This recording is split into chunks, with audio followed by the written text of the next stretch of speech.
Alright, so here's how to make a totaling column formula in Excel. So let's get started. First of all, as you can see guys, we have this row which is indicating the numbers of the student of mathematics, and this column is showing the science. There you have it. So for the student 001, there are different types of number and we want to make it like total. So how we can total this column? So for the first case, we need to select cell like this, and then from the formula bar you can go with the formula bar and type in equal, then type in sum sum first bracket, and right after that you need to select all the cells that you want to sum.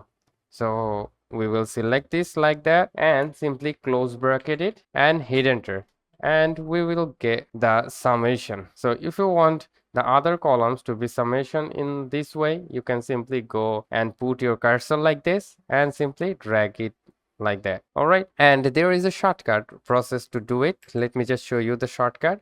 So for the shortcut, first of all, we need to select a column like this and then simply go with the home tab.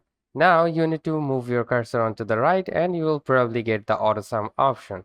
So simply press on that, and as you can see, it is automatically detected the sum values. Then simply hit enter and you will get it. All right, so this is for the column. So let me just show you for the row as well. We will select this and go with the auto sum. If we select that one, it will automatically show the numbers and hit enter, and there you have it. So that's how you can simply do it. Hope this video helps. If yes, please leave a like and we'll see you next time.